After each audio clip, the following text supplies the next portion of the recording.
लगभग 780 यात्री आप सभी लोग जा रहे हैं। मेरी आपको बहुत बहुत शुभकामनाएं, क्योंकि हमारे जीवन में तीर्थों का बहुत बड़ा महत्व है। हमारी संस्कृति, हमारा विचार, और आपने देखा है देश के यशस्वी प्रधानमंत्री नरेंद्र मोदी जी ने हमारे उन सांस्कृतिक केंद्रों, जितने भी हमारे सांस्कृतिक केंद्र हैं, जिनसे हमें हमारी संस्कृति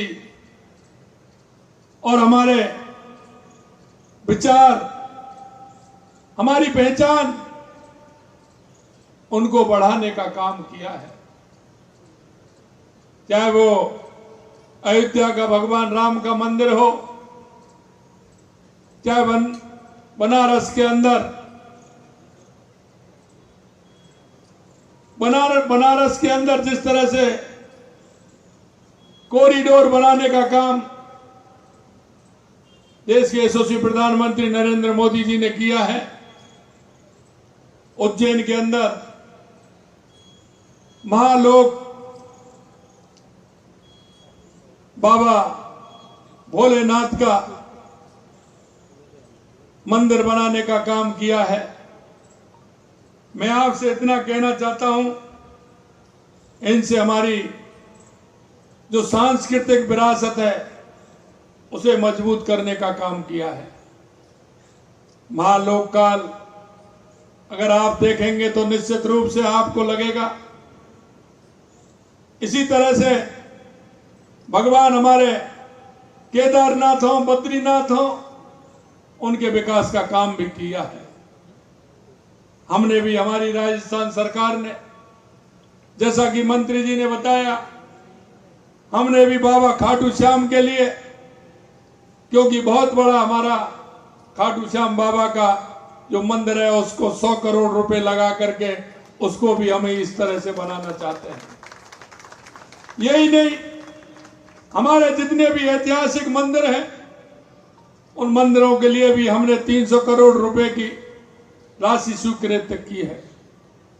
मैं आपसे कहना चाहता हूं, क्योंकि हजारों सालों की गुलामी के बाद हमारे देश को आजादी मिली, हमारी सांस्कृतिक विरासतों को मिटाने का काम किया गया था।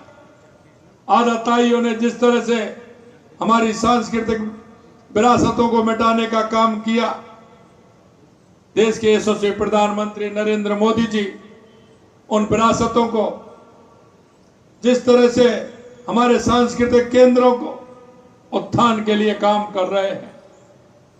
और मैं आपसे इतना ही कहना चाहता हूं, आप जब तीर्थ यात्रा पर निकल रहे हैं, नई ऊर्जा के साथ अपने उन सांस्कृतिक केंद्रों पर आप जाएंगे, भगवान के आप दर्शन करेंगे, निश्चित रूप से आपके मन में जो भाव और कल्पना है, उन भाव और कल्पनाओं के माध्यम से आपको लगेगा कि एक अच्छे स्थान पर हम आए हैं और जो आपने पढ़ा था वो निश्चित रूप से आप देख पाओगे।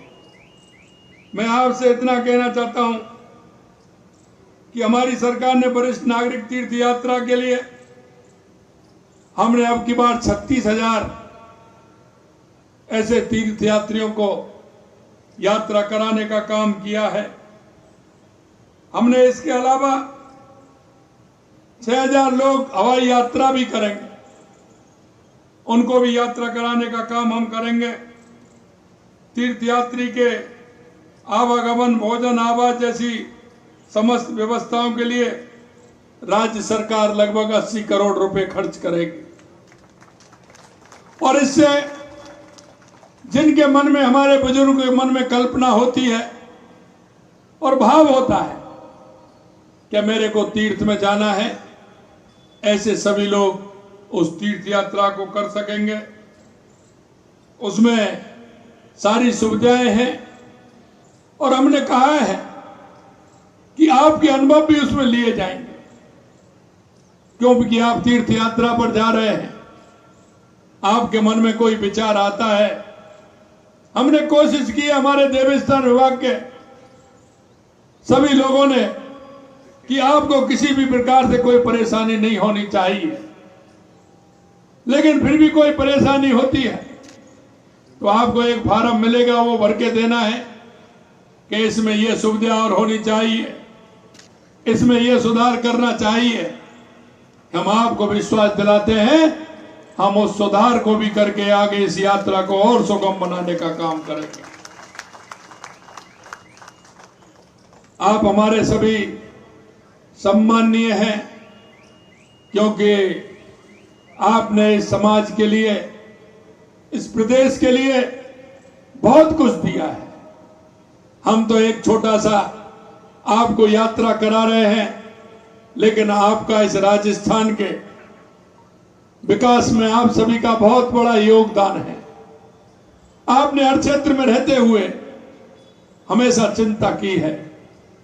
अंत में मैं आपसे इतना ही कहना चाहता हूं कि आप सभी की यह यात्रा सुगम हो, अच्छी हो, और आप इस यात्रा का पूरा लाभ उठाएं। मैं देवस्थान विभाग को भी धन्यवाद देना चाहता हूं, और उन्होंने आज जिस तरह की झांकी निकाली है, जिस तरह का यहाँ कार्यक्रम रखा है, उसके लिए भी मैं आप सभी को बहुत बहुत धन्यवाद देना चाहता हूं कि देवस्थान विभाग ने अच्छी पहल करते हुए अच्छा कार्यक्रम किया है। और इस कार्यक्रम में आए सभी तीर्थयात्री और मेरे सभी कार्यकर्ता आए, उनको भी धन्यवाद देना चाहता हूं। मेरे मीडिया के बंधु आए हैं, उनको भी धन्यवाद देना चाहता हूं, और आपको ये विश्वास दिलाता हूं कि हमारे विभाग के द्वारा किसी भी प्रकार की कोई कमी नहीं छोड़ी जाएगी। आप निश्चिंत जाएं, अपने परिवारजनों को कह करके जाएं कि आप निश्चिंत रहिए, हमारी ये यात्रा सरकार के द्वारा, देवस्थान विभाग के द्वारा एक अच्छी और सुगम यात्रा होगी। उन सभी को विश्वास दिलाएं। अंत में आप सभी को मैं बहुत बहुत शुभकामना देना चाहता हूं, और आपकी से इतना ही कहना चाहता हूं कि जिस तरह से राजस्थान के विकास में जो आप सभी बुजुर्गों का योगदान रहा है, आपका वो योगदान मन से, भाव से, कर्म से इस राजस्थान पर बना रहे, जिससे कि हमारा राजस्थान और प्रगति की ऊंचाइयों को छुए। आप सभी को बहुत बहुत धन्यवाद। नमस्कार। जय हिंद, जय भारत, जय राजस्थान।